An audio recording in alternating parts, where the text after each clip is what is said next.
Bonjour à toutes et à tous. Aujourd'hui, je vous parle du roman graphique Le château de mon père. Cet album raconte la vie de Pierre Donnelac, célèbre conservateur du château de Versailles de 1892 à 1920. Pierre Donnelac est l'un des conservateurs à qui l'on doit le Versailles d'aujourd'hui. Il a initié la Renaissance et la modernisation du château de Versailles. L'album débute à l'arrivée du futur conservateur à Versailles en 1886, accompagné de sa famille. Il n'est alors qu'attaché de conservation et découvre un château vide, oublié de tous. Les auteurs ont élaboré un récit très riche en détails et anecdotes. Ils développent un récit intime en faisant de Henri de Nolac le narrateur de la vie de son père. L'histoire est découpée en chapitres. C'est très intelligent pour rythmer ce récit qui s'étale sur plusieurs années et sur plusieurs phases de la vie du conservateur. Les dessins à la gouache sont traités en nuances de gris et nous plongent subtilement dans la fin du 19e siècle, début 20e.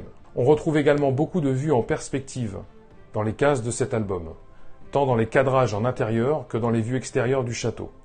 On croirait parfois observer des cartes postales, mais c'est peut-être l'influence de la documentation de l'auteur. Qu'est-ce qui fait l'intérêt de cet album? Tout d'abord la période de l'histoire. À la jonction entre fin 19e et début 20e, c'est une période foisonnante et méconnue qui préfigure de grands changements à Versailles. Ensuite, la biographie de Pierre Donnelac, personnage essentiel de l'histoire du château, passionné et méconnu lui aussi.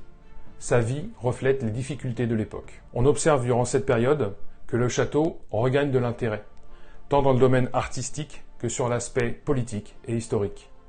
Et enfin, la vie quotidienne au château de Versailles. On peut observer la vie quotidienne de Pierre Donnelac, de sa famille et de tous les gens qui travaillent au château.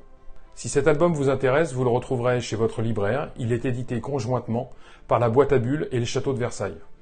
Si comme nous, vous appréciez également l'histoire et ce lieu magnifique qu'est le château de Versailles, on ne peut que vous conseiller de découvrir l'exposition Versailles Revival, qui couvre la période 1867-1937, période à laquelle se déroule l'histoire de l'album, à travers 350 œuvres, documents et photographies. Merci, à bientôt.